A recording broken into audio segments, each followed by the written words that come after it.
আল্লাহু আকবার বলে। বাদশার দরবারে ডালিম ছড়িয়ে গেল, সম্রাট আকবর, বাদশাহ মোহতারাম জি, ওই মোল্লা তো আপনাকে ইনসাল্ট করেছে, আপনাকে অপমান করেছে, আপনাকে কুনিষ্ঠা করিয়া পাও আগে বাড়ায় গেছে, তাড়াতাড়ি ওকে জেলে বন্দী করো, ওকে জেলে দাও, জেলে দাও। বর্তমানেও জেলে জায়গা দেয় না, কথা পায় না, যায়নি যায়নি, কিন্তু ঠেকে রাখতে পারছে। আল্লাহর কোরআনের কথা যারা বলবে, আল্লাহ পাক রব্বুল আলামিনের কোরআনের কথা যারাই বলবে, আল্লাহ পাক রব্বুল আলামিনের নবীর কথা যারা বলবে, কোরআন হাদিসের কথা বলবে, গুলি দিয়া ইমান দিয়া 144 যারা জারি করিয়া তাদেরকে ফিরে রাখতে পারবে না। হযরত মুজাদ্দিদুল হুসাইনকে অ্যারেস্ট করা হলো। এ মুসলমান, পিরিজপুর গাউখালীর মুসলমান, ও বাবা একটু ভালো করিয়েছিল, মোহাব্বত একটা আলাদা জিনিস, কথা কয় না।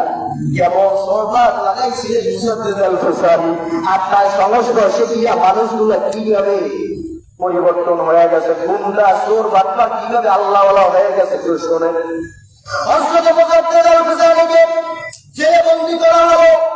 জেলের দারোয়ান অর্থাৎ জেলার 3 মাস পরে চিঠি লেখছে, ও বাদশা সম্রাট, আজরম সাল্লাম চোর বাটপার গুন্ডাদের জন্য জেলখানা, তাদেরকে এখানে দিয়া আল্লাহ বলা, তাদেরকে এখানে দিয়া চোর গায়ে গুন্ডা বদমাইদেরকে দিয়ে ঠিক করানো হয়। অথচ কোন মোল্লাকে জেলে দিলে, যে মোল্লা এই জেলখানায় আইসা 3 মাসে সব কয়েকই বাটপার গুন্ডাগুলোকে তালিম দিয়া বলে আল্লাহ বলা বানানো হয়েছে। মেজাজটা বড়, মেজাজটা আগুন হয়ে গেল।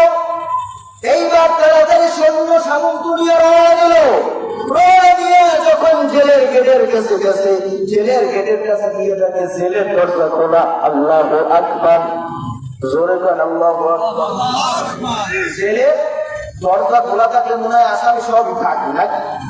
হ্যাঁ, আমরা তো বিশ করে মনে হয় খাই, আমার জালা বাড়ি থাকে না, থাকে নাকি? আমরা তো এই খবর শুনছি যে জেলখানার গেট ভাঙিয়ে একবার আসামি তৈরি বলাই গেছে, কি শোনেন না? মনে হয় মোহাব্বত এমন একটা জিনিস, আর এমন তো আমাকে মোহাব্বত করে, আর এমন তো মোহাব্বত করে বুঝো কি বন্ধুর আপনার বড় ভালো হয়। ওই এক বিশ্বাস মাহফিল করিয়া এরপর এক মুড়িদের বাড়িতে গেছে, আর মুড়িদের এমন অবস্থা কি বুঝলেন, মানে অবস্থা পুরা খারাপ। বাতাস যাচ্ছে, ফ্যান চলতে আছে, কেমন মুড়িদের শীতের আল্লাহ হুজুরে যে খাওয়ান মানে শিখাইছিল, হুজুরে যখন কাল কবেল করিয়াছিল পকেটে তো তাহা আছে, ওই পাগলা হুজুরের পকেটে আত্মীয় আত্মীয় 12-14 রোদের তরকারি একটা কিনে দিয়ে খাওয়ার সময় খায় হুজুরের বাতাস দেয়। কেমন কর গাড়া আব্দুল রহমান, তুই এত 12-14 মধ্যে তরকারি একটা মানে লাগে, এত কিছু আনলে টেনশন করেন না, বাতাস টু বাদে একটা সবই হবে, ঠিক আছে? বাতাস টু বাদে সবই হবে, খালি বাতাস টুই আমার। তাই এখন মোহাব্বত করে রাগির নামে আপনার টাকাটা দিয়ে দিন বাবা শুরু করি। মানুষ আগে তো মোহাব্বতের খুঁজা একটা চা খাওয়াই যা আরে বাবু হুজুর এসে খিনিয়ে বসে মাছ পড়া করতে যেগুলা গেলে মনে ওনার পড়া বলবে না, কথা বল এরকম ঘুমটা নাই। হুজুরের লাগে ভালো আপনার লিখে দিয়া ওরা বলতেছে এই পানি মারা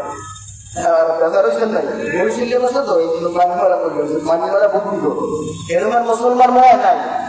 আর আমাদের মধ্যে কত গেছে ও সব বুজুর্গ মাথায়, আর যে মহিলা মাথায় হয় প্রমাণ দেব। 2 বিয়াই কি কথা ভাই, 2 বিয়াই রাবার নেই আমরা একটু কথা এই খরচ করবো। 2 বিয়াই কয় ভাই, 2 বিয়াই 30 বছর অসম যাইছে, এখন পিছনে বসে আমি হুজুরে করতেছে বাবা নামাজ হইলে আল্লাহ হুকুম খরচ, এই অবস্থা কি ঠিক আছে? এই অবস্থা ঠিক আছে না? নামাজ আল্লাহ হুকুম খরচ, এটা করতেই হইবে। এখন এক জায়গায় ভাই আপনার লগে সম্পর্ক হয়েছে আজকে 15 দিন আত্মীয় হয়েছে হয়, এই করেছে হুজুরে কি করলে নামাজ পড়ে খরচ হয়, এটা কোরআনেও আছে হাদিসেও আছে, পুরো মাহমুদ কোরআনেও আছে হয়, ডাইরেক্ট হাদিসেও আছে হয়।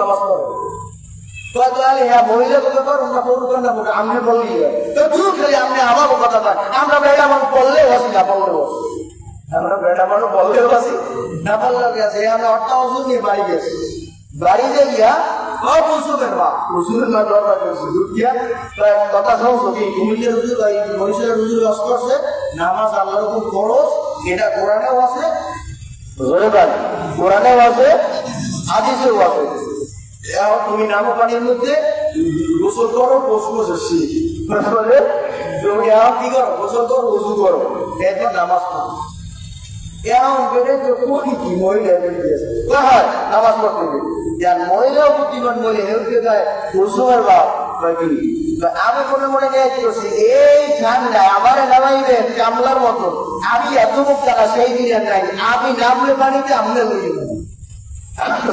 আমি নামলে আপনারে দুজনে নামছে না মজুর করছে করার পরে আমি যাই নামাজ পড়াচ্ছে দুইটা লাগার পর তারপরে গেছে কুসুমের বাপ জি তো আমি মনে মনে একটা ভেদ করছি আজ ইমামতি আপনি করবো এত ইমামতি হ্যাঁ অত ব্যাপার না ব্যাপার না ইমামতি করা যাবে ঠিক আছে তাহলে ইমামতি করবেন যায় নামাজে দাঁড়াইছে রে ধোয়া কোমা যায় নামাজের ধোয়া আছে আবার হ্যাঁ তো ধোয়া আছে না তারপর আল্লাহ কই যে আপনার রাখিয়েছে কি করবে তো এরপর ধোয়া হ্যাঁ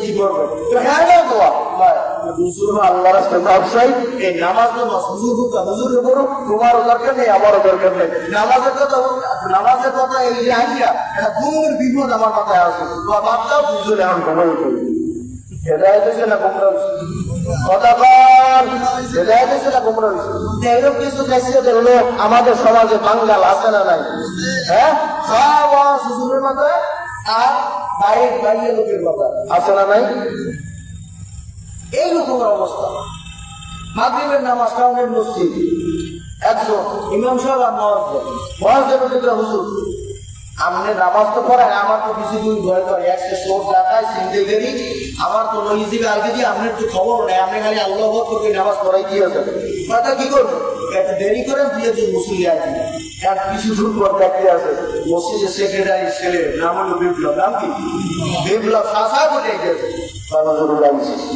বিপ্লব সাহেব অনেক কি খবর আমরা তো হুজুর তো আমাকে দাঁড়ায় নাম গাই চাইলে তবে বিপ্লব সাহেব আইজান দিয়েছে মসজিদে ওটা লাগে না একটু নামাজটা বড় লাগে আইজান দিয়ে যে নামাজ পড়তে হয় আমি জানি আইজান দিয়ে যে নামাজ পড়তে হয় আমি জানি তো জানলে তো এটা পড়তেই বলো পড়বো যেটা সমস্যা কি সমস্যা তোর টুপি নেই আল্লাহ আপনি টুপি পরা শুনতে নাকি খরচ করি সমস্যা নাই আমি এই অবস্থায় নামাজ পড়ি তার জন্য আর একটা সমস্যা কি সমস্যা বলবো প্রেয়ার দেখলে কারণ আমাকে মোটা তাল বল নাই যে হুইয়ে বা এই হুইয়ে খারাই করে খারাইয়ে আমাকে প্যান্ট নষ্ট আমার দ্বারা আছে ও প্যান্ট নষ্ট হলে যাবো কিছু হইবে না আমি এবার বুঝবো না আমি আল্লাহ নামাজ করবো না না এরপর একটা সমস্যা আছে আমার মন ভালো না আমার কি বলো না আমাদের যে মন আছে এইটাই চলবে লয় আমরা নামাজে ক্ষমা পাবো আসলে মন ভালো না প্যান নষ্ট এগুলো সব খাও কথা মূল কথা হুজুরের উপর কি বলবো বলবে মূল কথা কি হুজুরেই হুজুর বলতে তুমি এটা কার পিছনে নামাজ পড়বো এই রকমের বাঙ্গাল এই বিপ্লবের মতন এই বাংলাদেশে আসে না নাই হ্যাঁ সব সব বড় হুজুরের মাথায় এরকম আসে না নাই সব পায় না আমার এর জন্য কিছু আর বাড়িতেও নেওয়া লাগবে লাগবে না নেতায় বসেন মহিলা মদ্রসার মাহফিলে আসলাম কিছু বাড়ি নেওয়া লাগবে না কথা কয় না খাওয়ান তো নাই এই জন্য মানুষ রব না এর জন্য আমরা খাওয়ানোর মাহফিল শুনি আমরা আল্লাহ মহাব্বতে নবীর মহাব্বতে মাদ্রাসার মহাব্বতে কতবার ঠিক নেবে যে কথা বলতেছিলাম সম্রাট আকবর যখন জেলে চলিয়া গেল এরপরে সম্রাট আকবর জেলে চলিয়া গেল মুজাদ্দেদ আল ফিসানি সম্রাট আকবর জেলে বইয়ে দিল মুজাদ্দেদ আল ফিসানিকে জেলের দরজা পর্যন্ত গেল সম্রাট আকবর সৈন্য সামন্ত নিয়ে গিয়া দেখে গেট খোলা দরজা খোলা জেলখানার দারোয়ানকে ডাক দিয়ে বলে তোমার চাকরি নট কেন নট তুমি জেলখানার দরজা খোলা রাখছো তুমি কি জানো জেলখানার দরজা খোলা রাখা আইন অপরাধ বলে আছে, আমার কাছেও লিস্ট আছে। আপনি গুনিয়া গুনিয়া দেখবেন, একজন কয়েদি যদি বাইরে থাকে তাহলে আপনি আমার চাকরি ঘুরাই দেবেন, কোনো দাবি নাই। আর যদি কয়েদি সব থাকে আমার চাকরি ঘুরাই দিতে পারবেন না, আমার দাবি আছে। আশ্চর্য হয়ে গেল ব্যাপারটি কি বলে, বলে এই জেলখানার গেট তো আজকে খোলা হয় না, 3 মাস আগে খোলা হয়েছে। আল্লাহু আকবার বলে। ছেলের ভিতরে ঢুকবে, সম্রাট একবার পা রাখবে, এর মধ্যে দেখতেছে এক কয়েদি পোশাক পরে এক লোক বাইরে থেকে আসতেছে, হাতটা তালা দিয়ে ধরছে। কিরে বাবা, আপনি কই গেছিলেন? বলে আপনি এখানে কেন আসলেন? বলে আমি এই জেলখানার একজন কয়েদি। সুবহানাল্লাহ বলে। তার বাইরে গেছিলেন কেন, আবার আসলেন কেন? কয় আমি এখানে আমাকে ঠিক করার জন্য, শরীর প্রতি আনার জন্য জেলে দেওয়া হয়েছে। আমার ঘরে মা আছে বিরোধা, তারপর ছোট ছোট বাচ্চারা আছে, বিবি আছে, এদের বাজার করিয়া খাওয়ানোর মতন কোন লোক নাই। আমি গিয়া বাজার করিয়া দিয়ে আবার এখানে চলে আসি। আল্লাহু আকবার বলে। পালায়া কেন গেলেন না? বলে বাদশা আনন্দের পালায়া যে যাব, আমাকে এখান থেকে ছুটি দেওয়া হয় না, কাজে পালায়া যাওয়া আমার জন্য এখান থেকে বৈধ হবে না। আল্লাহু আকবার। কি ব্যাপার? আশ্চর্য হয়ে গেলেন, আরো চমকে গেলেন। এবার ভিতরে ঢুকিয়া দেখতেছি একজন যুবক আল্লাহ আল্লাহ জিকির করছে। আবার কল্যাণে জায়গায় দেখে একজন যুবক কোরআনের তালিম দিচ্ছে। আল্লাহু আকবার। আরেকজন যুবককে মুজাদ্দিদ আল-বিসানি কোরআন শরীফ পড়ানো শিখাইতেছে। বাদশা নামদার ঘোড়ার পিঠ থেকে নামিয়া আল্লাহর বান্দা মুজাদ্দিদ আল-বিসানির পায়ে ধরে আর বলে, হুজুর অন্যায় হয়ে গেছে, ক্ষমা হয়ে গেছে, আমাকে আপনি কথা করিয়ে দেন। আল্লাহু আকবার। এজন্য সোহবত লাগান, আলেমের সাথে লাগান, ওলামায়ে কেরামের সাথে সোহবত লাগায় দেন, করবেন না গুন্ডা হিসাবে আপনি সোহবত লাগাইবেন, আলেমের সাথে লাগায় দিবেন, ও আল্লাহর ওলি হিসাবে বাইর হবে। কথা কম। আল্লাহ কোরআনে ডাক দিয়ে বলেন, ইয়া আইয়ুহাল্লাযীনা আমানু কুনু মা'আস সাদিকিন। আল্লাহু আকবার। তোমরা সাদিকিন বান্দা বান্দী কথা বল না কেন? আমি কি কবরস্থানে বাস করি? আপনাদের এলাকায় মুদ্রারা কি পরিমাণ কথা বলেন নাই? তাহলে আপনারা তো জীবিত মানুষ, এটা থাকবে। নারায়ে তাকবীর, নারায়ে তাকবীর। ইমান পারে নারায়ে তাকবীর কি করে? জান্নাতের জন্য কিছু সালাম নাই, নারায়ে তাকবীর শুনতে পারে না। কথা বল।